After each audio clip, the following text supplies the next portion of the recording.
Welcome in, my name is Sweet Phil, and if you've been doing any type of content creation and you're using the Blue Yeti microphone, you know how difficult it can be whether you're going into OBS and you got to make sure all of those settings are particularly right. And then let's go ahead and say you go into your video editing software and you want to record a voiceover. Now you're trying to get those settings to match up with OBS. Then you talk to people in Discord and the microphone sounds different again. How do you get this thing to really just sound good all of the time? And that's where this free software comes in. This is the Logitech software that controls the Blue Yeti. I know it sounds kind of weird, but Logitech partners with Blue Yeti so that the software that controls the Blue Yeti is actually right in this Logitech G Hub right here. You can see this is the C920. This is the camera you're looking at me right now. And here is the Blue Yeti. So I'm going to put a link in the description where you can download this software. It is literally free. And I'm going to show you the settings that I use to make my microphone sound way better. Now, the very first thing, you can look at your microphone and see, you don't want to talk directly into the top of it. You don't want to do that. You want to talk into the front, which is directly above the Blue Yeti emblem. That's the very first thing right there. Second of all, on this particular microphone, if you have the exact same one, just turn the gain all the way down on the physical microphone. You don't want to use that. It does not work good.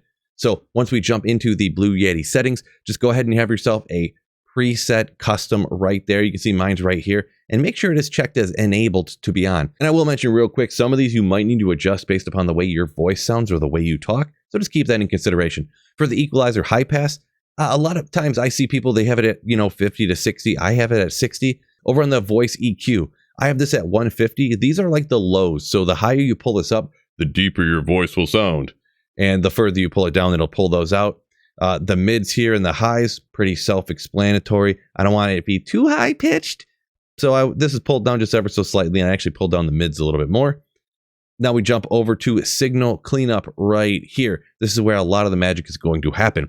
Now for noise reduction, I would recommend to have this so that way if something like drops over there, there's a little noise here and there, it'll block that kind of stuff out. Check that on. I have it set at 20 dB. You can feel free to play around with any of these right in here. The gate I have set up at -44.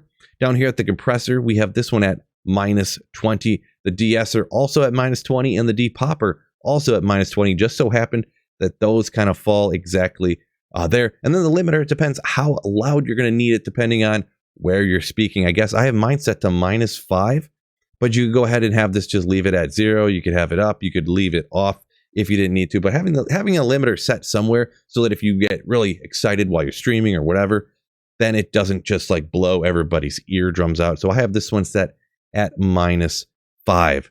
So I think these settings will work great for a lot of people. Really over here, maybe some people's voices, you're not going to want to have that quite as many lows in there. It's up to you, but these settings hopefully will work great for, or at least give you a good starting point.